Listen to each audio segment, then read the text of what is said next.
삼성전자 주주분들, 다음 주는 그냥 실적 발표가 있는 한 주가 아닙니다. 월요일 장이 시작된 뒤 불과 며칠 사이에요. 미국 금리와 빅테크의 인공지능 투자, 삼성전자, HBM과 파운드리, 여기에 로봇과 미래 사업까지 한꺼번에 평가받게 됩니다. 이번 주말에 준비하지 않고 월요일 시초가부터 움직임만 따라가면요, 올라갈 때는 뒤늦게 추격하고 조금만 밀리면 다시 겁을 먹는 흐름이 반복될 수 있습니다. 다음 주 삼성전자에서 중요한 건 어느 날 몇 퍼센트 오르느냐가 아니에요. 시장을 흔드는 질문이 하루마다 달라진다는 겁니다. 그 순서를 먼저 알고 있어야 합니다. 다음 주의 시작은 삼성전자가 아닙니다. 연준입니다. 미국 연방공개시장위원회 회의가 현지 시간 7월 28일과 29일에 열립니다. 지금 시장은 금리 동결 가능성을 높게 보고 있지만요, 인플레이션이 다시 강해질 경우 추가 대응이 필요하다는 연준 내부 발언도 이어지고 있습니다. 결과 자체보다 기자회견에서 금리 인상 가능성을 얼마나 열어두느냐가 중요합니다. 삼성전자 주주 입장에서 미국 금리가 왜 중요하냐고 생각하실 수 있습니다. 금리가 높아지면 미래에 벌어들일 이익의 현재 가치가 낮아집니다. 특히 인공지능과 반도체처럼 앞으로의 성장 기대가 주가에 많이 들어간 업종이 민감하게 반응해요. 미국채 금리가 올라가면 나스닥이 흔들리고요, 필라델피아 반도체 지수와 엔비디아, 마이크론이 밀리면서 다음날 삼성전자 시초가에도 그대로 영향을 줄 수 있습니다. 연준이 금리를 동결하더라도 안심하기는 이릅니다. 동결과 완화는 같은 말이 아니기 때문입니다. 금리를 그대로 두면서 물가가 잡히지 않으면 다음 회의에서 올릴 수 있다는 메시지를 내놓을 수 있고요, 그 순간 시장은 현재 금리보다 앞으로의 금리 경로를 다시 계산합니다. 반대로 추가 인상에 신중한 태도를 보인다면 기술주에 걸려있던 부담이 조금 줄어들 수 있습니다. 그래서 화요일과 수요일에는 삼성전자 차트만 보면 안 됩니다. 달러와 미국채 금리, 나스닥 선물과 필라델피아 반도체 지수가 어떻게 움직이는지 함께 봐야 합니다. 삼성전자에 새로운 악재가 없는데 미국 금리 때문에 밀린다면요, 기업 자체의 문제가 아니라 시장 전체 할인율이 높아진 겁니다. 반대로 미국 기술주는 버티는데 삼성전자만 약하다면 국내 수급과 실적 기대를 따로 확인해야 합니다. 연준 다음에는 미국 빅테크 실적이 기다리고 있습니다. 마이크로소프트와 메타가 미국 현지 시간 7월 29일 실적을 발표합니다. 아마존은 7월 30일 장마감 후 실적 설명회를 진행할 예정입니다. 삼성전자 실적 발표 전후로 주요 인공지능 고객사의 투자 계획이 연달아 공개되는 겁니다. 빅테크 실적에서 매출이 잘 나왔다는 말만 들어서는 부족합니다. 삼성전자와 직접 연결되는 건 데이터 센터 설비 투자입니다. 마이크로소프트가 인공지능 서버와 클라우드 시설의 투자를 계속 늘리는지, 메타가 자체 인공지능 모델과 데이터 센터에 어느 정도 돈을 넣는지,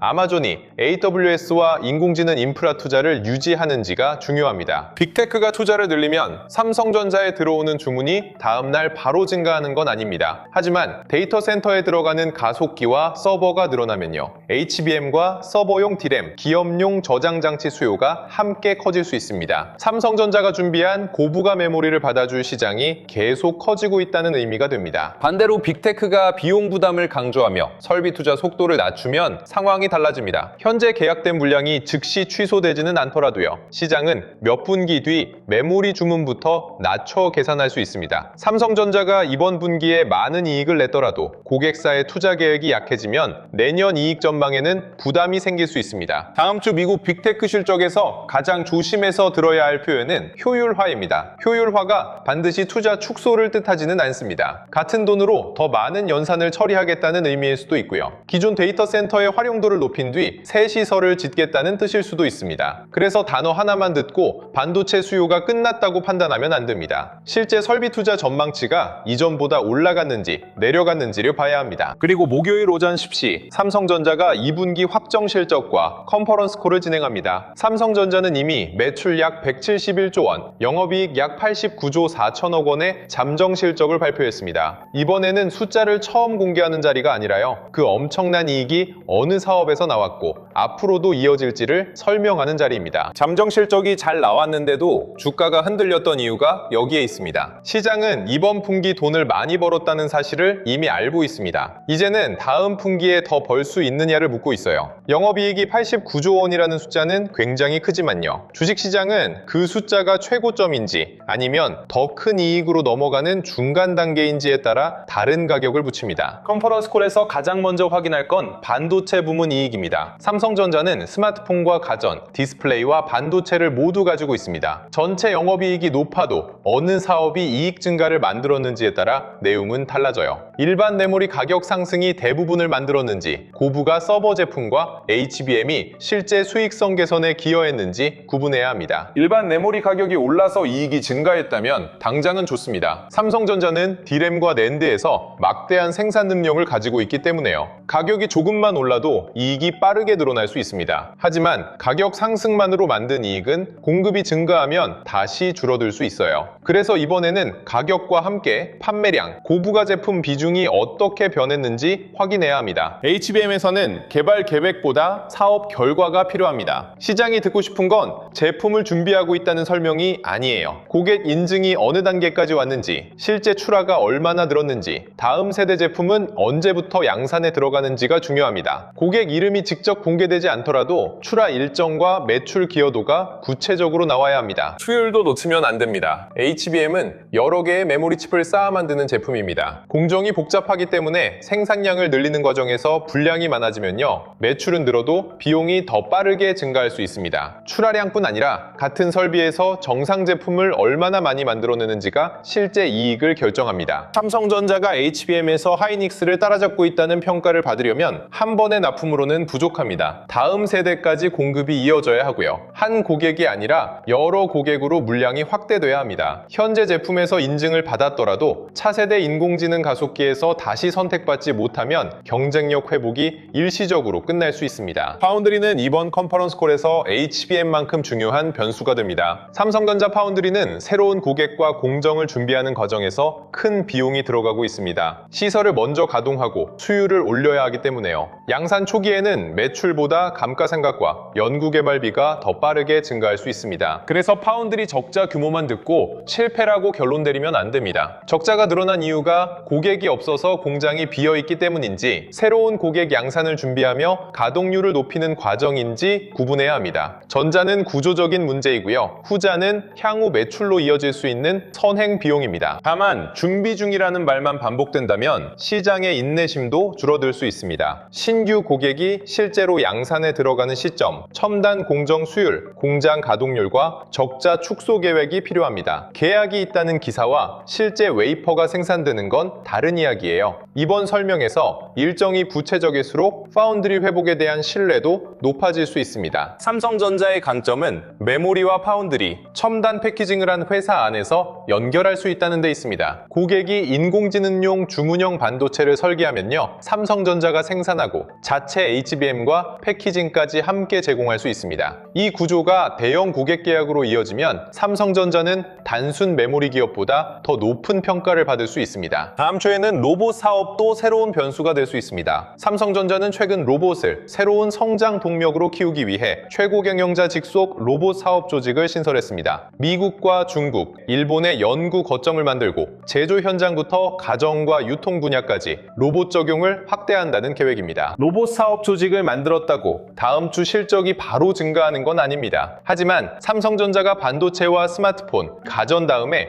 어떤 성장축을 준비하고 있는지를 보여줍니다. 인공지능이 화면 속 서비스에만 머물지 않고 실제 기계를 움직이는 피지컬 AI로 넘어가면요, 반도체와 센서, 가전 플랫폼과 로봇을 모두 가진 삼성전자에 새로운 기회가 생길 수 있습니다. 삼성전자 로봇 사업에서 가장 현실적인 출발점은 공장입니다. 가정용 휴머노이드보다 제조 현장에서 부품을 옮기고요, 반복 작업과 검사를 수행하는 로봇이 먼저 상용화될 가능성이 큽니다. 삼성전자는 반도체와 디스플레이, 가전 공장을 직접 운영하기 때문에 개발한 로봇을 내부에서 먼저 검증할 수 있습니다. 실제 작업 데이터를 쌓은 뒤 외부 고객으로 확대할 수 있는 구조예요. 다만 로봇 사업은 긴 호흡으로 봐야 합니다. 조직을 만들었다는 사실보다 언제 제품이 나오고요, 어떤 고객이 돈을 지불하며 매출과 이익이 어느 사업부에 반영되는지가 중요합니다. 로봇 기대가 주가를 단기적으로 자극할 수는 있지만요. 실제 기업 가치를 바꾸려면 연구개발비보다 큰 반복 매출이 확인돼야 합니다. 다음 주 삼성전자에는 3개의 시간이 동시에 흐르게 됩니다. 당장 주가를 움직이는 연준과 외국인 수급, 몇 분기 뒤 이익을 결정하는 HBM과 파운드리, 몇 년 뒤 새로운 성장축이 될 수 있는 로봇입니다. 이 세 가지를 하나로 섞으면 판단이 어려워져요. 단기 악재가 나왔다고 장기 성장까지 끝난 게 아니고요. 먼 미래 사업이 기대된다고 현재 수급을 무시해서도 안 됩니다. 월요일에는 지난주에 쌓인 포지션이 먼저 정리될 수 있습니다. 주말 동안 나온 미국 뉴스와 반도체 흐름이 시초가에 한꺼번에 반영되고요. 실적을 앞두고 미리 들어오려는 자금과 최근 반등에서 빠져나오려는 매물이 부딪힐 수 있습니다. 그래서 월요일 시초가의 방향만 보고 다음 주 전체 흐름을 결정하면 안 됩니다. 월요일에 갭상승으로 시작하더라도 장중 거래를 봐야 합니다. 시초가에 강하게 올랐다가 외국인이 현물을 팔고요. 프로그램 매수까지 빠져나오면 기대만 앞선 움직임일 수 있습니다. 반대로 시초가가 약해도 저점을 높이며 외국인이 물량을 받아간다면요. 실적전 비중을 늘리는 자금이 조용히 들어오고 있을 수 있습니다. 화요일에는 연준 회의를 앞둔 경계가 강해질 가능성이 있습니다. 결과를 보기 전에는 큰 자금이 방향을 확정하지 않으려 할 수 있어요. 이런 날 거래대금이 줄면서 횡보하는 건 반드시 나쁜 흐름은 아닙니다. 매도 압력이 줄어든 채 중요한 일정을 기다리는 모습일 수도 있습니다. 반대로 거래대금이 크게 증가하면서 장 후반 저점을 깨면 조심해야 합니다. 단순한 관망이 아니라 실적 전에 위험을 줄이려는 매도가 나오는 것일 수 있어요. 특히 외국인 현물과 선물이 동시에 매도로 바뀌고요. 원화까지 약해진다면 국내 반도체 비중을 줄이는 흐름으로 볼 수 있습니다. 수요일 밤부터는 미국 일정의 결과가 한국 시장으로 들어옵니다. 연준 메시지와 마이크로소프트, 메타 실적이 비슷한 시간대에 겹치기 때문에요. 금리 부담과 인공지능 투자 기대가 서로 반대 방향으로 움직일 수도 있습니다. 연준은 매파적인데 빅테크 투자가 강할 수 있고요. 연준은 무난한데 빅테크 전망이 약할 수도 있습니다. 이때 어느 뉴스가 더 큰 영향을 주는지 확인해야 합니다. 미국채 금리가 올라도 반도체주가 버틴다면 인공지능 수요 기대가 금리 부담을 이기고 있다는 뜻입니다. 반대로 금리는 안정됐는데 반도체가 밀린다면요. 시장은 고객사의 투자 계획이나 높은 밸류에이션을 더 걱정하고 있을 수 있습니다. 목요일 삼성전자 실적 발표 직후에는 숫자보다 회사의 표현이 중요합니다. 수요가 견조하다는 말보다 실제 주문이 어느 제품에서 늘고 있는지, 공급을 확대한다는 말보다 수율과 고객 인증이 어느 단계인지 들어야 합니다. 시장이 원하는 건 분위기가 아니라 일정과 수치입니다. 컨퍼런스 콜 직후 주가가 흔들려도 바로 결론 내릴 필요는 없습니다. 발표 자료가 나온 뒤 알고리즘과 단기 자금이 먼저 반응하고요. 설명의 내용이 분석된 뒤 외국인과 기관의 주문이 다시 들어올 수 있습니다. 처음 몇 분의 움직임보다 오전 후반과 종가까지 어떤 자금이 남는지가 더 중요합니다. 목요일 밤에는 아마존 실적까지 나옵니다. 삼성전자 발표가 좋았더라도 아마존의 클라우드와 인공지능 투자 계획이 약하면요. 금요일 반도체 투자 심리가 다시 흔들릴 수 있습니다. 반대로 삼성전자가 구체적인 공급 계획을 제시하고 아마존까지 데이터 센터 투자를 확대한다면요. 기업의 공급 준비와 고객의 수요가 같은 방향으로 확인되는 겁니다. 금요일에는 다음 주에 나온 모든 답이 가격에 모입니다. 연준의 금리 경로, 빅테크의 설비 투자, 삼성전자의 HBM과 파운드리 전망이 한꺼번에 반영됩니다. 이날은 하루 상승률보다 주가가 어떤 뉴스에 반응하는지를 봐야 합니다. 좋은 뉴스에는 오래 버티고 나쁜 뉴스에는 낙폭을 줄인다면요. 시장 안에서 매도보다 매수의 힘이 커지고 있을 가능성이 있습니다. 반대로 좋은 뉴스에도 잠깐 오르다 밀리고요. 작은 우려에는 크게 하락한다면 시장의 기대가 아직 너무 높거나 위에서 기다리는 매물이 많이 남아있다는 뜻입니다. 회사가 잘하고 있다는 사실과 주가가 당장 오를 준비가 됐다는 건 같은 이야기가 아닙니다. 다음 주 삼성전자가 강해지려면 4가지가 함께 나와야 합니다. 연준이 시장 예상보다 더 강한 긴축 신호를 주지 않고요. 빅테크가 인공지능 설비 투자를 유지해야 합니다. 삼성전자는 HBM 출하와 파운드리 양산에서 구체적인 진전을 보여줘야 하고요. 외국인이 발표 이후 삼성전자 현물을 실제로 사들여야 합니다. 이 가운데 하나만 좋아도 단기 반등은 나올 수 있습니다. 하지만 흐름이 오래 가려면 여러 조건이 연결돼야 해요. 연준이 무난해도 삼성전자 설명이 부족하면 상승이 짧을 수 있고요. 삼성전자 실적이 좋아도 빅테크 투자가 줄면 미래 주문에 대한 의심이 생길 수 있습니다. 회사와 고객, 금리와 수급이 같은 방향을 가야 합니다. 반대로 다음 주에 조심해야 할 조합도 분명합니다. 연준이 금리 인상 가능성을 크게 열어두고요. 빅테크가 투자 효율을 효율화를 이유로 설비 투자 전망을 낮추며 삼성전자가 HBM과 파운드리에서 구체적인 일정을 제시하지 못하는 경우입니다. 이때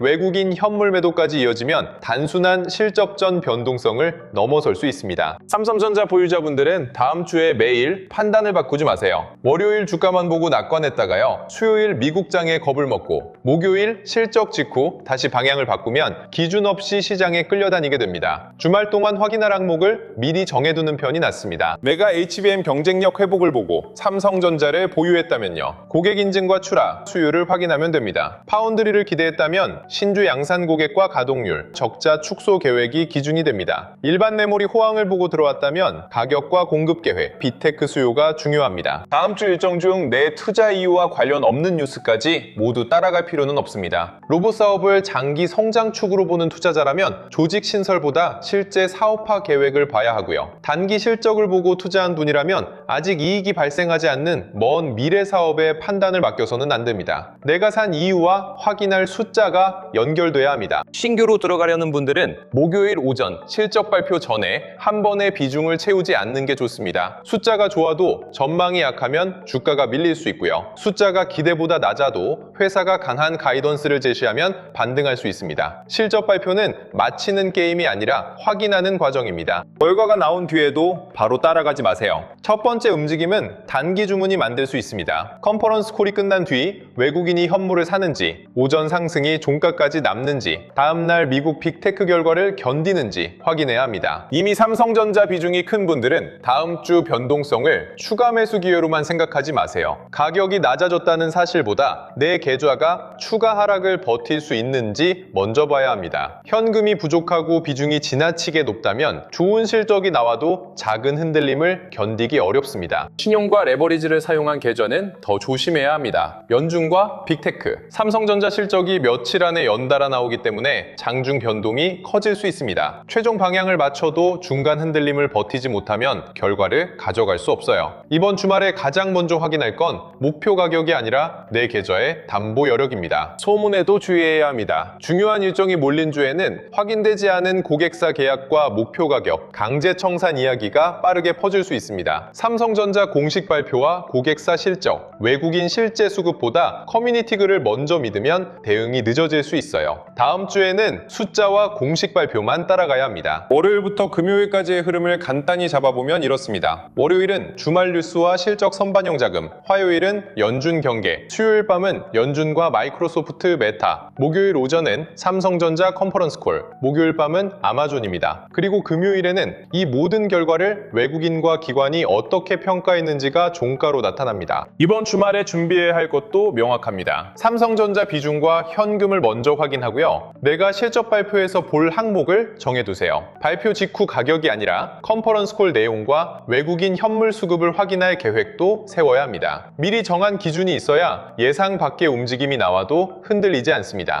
다음 주가 삼성전자 주가의 모든 걸 결정하는 마지막 한 주는 아닙니다. 하지만 시장이 삼성전자를 일반 메모리 가격 상승 수혜주로 계속 볼지, HBM과 파운드리, 피지컬 AI까지 확장되는 기업으로 다시 평가할지 판단하는 중요한 출발점은 될 수 있습니다. 그 답은 목표 가격이 아니라 회사가 내놓는 구체적인 일정과 숫자에서 나옵니다. 자, 그래서 지금부터 드릴 이야기가 진짜 핵심이에요. 지금 뭘 해야 할지 모르겠는 분들, 특히 주식 투자를 시작한 지 얼마 안 된 분들은 여기부터 꼭 집중해 주세요. 현재 시장을 보면 돈이 레버리지 상품 쪽으로 과하게 몰려 있습니다. 그동안 삼성전자와 SK하이닉스가 코스피 전체를 끌어올렸는데 여기에 레버리지 수급까지 복잡하게 얽히면서 주가는 올라갈 때 제대로 가지 못하고 내려갈 때는 훨씬 빠르게 밀리고 있어요. 이럴 때 가장 위험한 생각이 뭔지 아세요? 이렇게 많이 떨어졌으니까 조금만 기다리면 다시 오르겠지. 바로 이 생각입니다. 제가 썸네일을 조금 자극적으로 만들고 제목도 강하게 잡는 이유가 있어요. 좋은 이야기를 하면 사람들이 찾아서 봅니다. 그런데 조심해야 한다거나 지금 위험하다는 이야기를 하면 잘 보지 않아요. 보고 싶은 것만 보고 듣고 싶은 이야기만 들으려고 하죠. 하지만 주식시장은 내가 보고 싶은 방향으로만 움직여주지 않습니다. 지금 내 종목이 어디에 있고 내 계좌가 얼마나 위험한 상태인지 현실부터 제대로 봐야 해요. 그래야 손실이 더 커지는 걸 막고 다음 기회가 왔을 때 움직일 수 있습니다. 지금 기업들의 실적이 갑자기 무너진 건 아니잖아요. 반도체 전망도 여전히 살아있고 좋은 소식도 계속 나오고 있습니다. 그런데 주가는 어떻습니까? 좋은 뉴스가 나와도 하루를 버티지 못하고 다시 떨어져요. 잠깐 반등하나 싶으면 매물이 쏟아지고 이제 바닥인가 싶으면 또 저점을 깨버립니다. 조금이라도 주식을 해보신 분들이라면 지금 시장이 정상적으로 움직이고 있지 않다는 걸 느끼실 거예요. 이런 장에서 기업 하나만 믿고 계속 버티는 건 위험합니다. 좋은 회사와 지금 당장 주가가 오르는 회사는 다르거든요. 회사가 아무리 좋아도 시장에서 다시 사주는 돈이 들어오지 않으면 주가는 계속 눌릴 수 있습니다. 마이너스 10%에서 기다린 시간이 아까워서 버텼는데 마이너스 20%가 되고 거기서 또 본전 생각에 붙잡고 있다가 손실이 더 커지는 경우가 정말 많아요. 시장은 내가 얼마나 오래 기다렸는지 봐주지 않습니다. 그렇다고 지금 당장 전부 팔라는 이야기도 아니에요. 기다릴 종목은 기다려야죠. 다만 왜 기다리는지, 어느 가격과 어떤 신호까지 확인할 것인지는 알고 기다려야 한다는 겁니다. 같은 마이너스 20%라도 상황은 사람마다 완전히 다릅니다. 그 종목이 계좌에서 10%를 차지하는 사람과 70%를 차지하는 사람의 대응이 같을 수 없고요. 현금을 절반 남겨둔 사람과 이미 모든 자금을 넣은 사람도 똑같이 움직이면 안 됩니다. 그래서 지금은 종목 하나의 전망만 볼 게 아니라 내 매수가와 비중, 남은 현금부터 함께 봐야 해요. 내 종목이 반도체 전체와 같이 밀리고 있는 건지 아니면 시장이 반등해도 혼자 뒤처지고 있는지도 비교해 봐야 하고요. 외국인이 선물만 잠깐 사고 빠지는 건지 현물까지 함께 사들이기 시작했는지, 프로그램 매수가 장중에만 들어왔다가 사라지는지, 종가까지 남아있는지, 거래대금이 붙으면서 올라오는 반등인지 거래도 없이 잠깐 튀어오른 건지도 확인해야 합니다. 하루 올랐다고 하락장이 끝난 게 아니에요. 이런 변화가 함께 나타나야 그때부터 시장이 조금씩 달라지고 있다고 볼 수 있는 겁니다. 그런데 이걸 매일 혼자 확인하기가 쉽지 않죠. 외국인 수급을 보라는데 어디에서 봐야 하는지 모르겠고, 프로그램 매매와 거래대금을 확인해도 그 숫자가 좋은 건지 나쁜 건지 판단하기 어렵습니다. 거기에 내 종목까지 계속 떨어지고 있으면 마음이 급해져요. 지금이라도 팔아야 하나 아니면 조금 더 사야 하나. 영상을 계속 찾아봐도 사람마다 말이 다르니까 오히려 더 혼란스러워지고요. 그래서 제가 지금 같은 장에서 뭘 먼저 확인하고 어떻게 대응해야 할지 막막한 분들을 위해 몇 가지 자료를 준비했는데요. 당장 하락이 더 나왔을 때 무엇부터 확인해야 하는지, 어느 신호까지는 기다려볼 수 있고 어떤 변화가 나타나면 비중을 다시 살펴봐야 하는지를 하락장 대응 가이드에 담아두었습니다. 그리고 그 기준을 내 계좌에는 어떻게 적용해야 할지 고민되는 분들을 위해 보유 종목 무료 진단도 함께 준비했어요. 보유 종목과 매수가, 현재 손익과 비중을 바탕으로 한 종목에 돈이 너무 많이 몰려있지는 않은지, 시장보다 유독 약하게 움직이는 종목은 무엇인지, 지금 계좌에서 어떤 종목부터 살펴봐야 하는지 확인하실 수 있습니다. 종목마다 똑같이 물을 타거나 한꺼번에 팔기 전에 기다려볼 종목과 반등이 왔을 때 비중을 살펴볼 종목부터 나눠보자는 겁니다. 현재 계좌를 어느 정도 점검했다면 그 다음에는 시장이 돌아섰을 때를 준비해야겠죠. 개별 종목에 다시 큰 돈을 넣기가 부담스러운 분들을 위해 반도체 ETF 매매 정보도 정리해 두었습니다. 같은 반도체 ETF처럼 보여도 삼성전자 비중이 높은 상품이 있고 SK하이닉스 움직임을 더 크게 따라가는 상품도 있어요. 국내 반도체 전체에 나눠 투자하는 상품도 있고요. 각 상품이 무엇을 담고 있는지, 변동성이 큰 지금은 어떤 흐름을 확인한 뒤 관심을 높여야 하는지 비교해서 보실 수 있습니다. 하락장이 끝난 뒤 시장의 돈이 먼저 향할 만한 후보도 미리 살펴볼 수 있도록 하락장 종료 후 급상승 히든 종목 자료까지 함께 준비했습니다. 그냥 많이 떨어져서 싸 보이는 종목을 모아둔 건 아니에요. 시장이 흔들리는 동안에도 실적이 유지되고 있는지, 외국인과 기관의 자금이 완전히 빠져나가지는 않았는지, 같은 업종 안에서 상대적으로 잘 버티고 있는지를 보고 추려낸 후보들입니다. 시장이 돌아선 뒤 이미 급등한 종목을 뒤늦게 따라가지 않으려면 하락이 끝나기 전부터 이런 종목들을 보고 있어야 하거든요. 다만 자료를 한번 확인했다고 시장이 그대로 멈춰 있는 건 아니잖아요. 오늘까지 버티던 가격이 내일 무너질 수도 있고, 계속 팔던 외국인이 갑자기 현물과 선물을 함께 사들이기 시작할 수도 있습니다. 그래서 그날그날 달라지는 시황과 가격 변동성까지 하는지 이어서 확인할 수 있도록 주도주 알림 센터도 같이 열어두었습니다. 레버리지로 꼬였던 수급이 조금씩 풀리는지, 외국인 자금이 다시 들어오는지, 반도체에서 빠져나온 돈이 어느 업종으로 향하는지를 시장 변화에 맞춰 살펴보실 수 있어요. 여기까지 말씀드린 자료들 100% 무료로 여러분들께 공유 드릴 겁니다. 자료 보시는 방법 정말 간단하고요. 우선 채널 구독과 영상 좋아요 한 번씩 꾹 눌러주세요.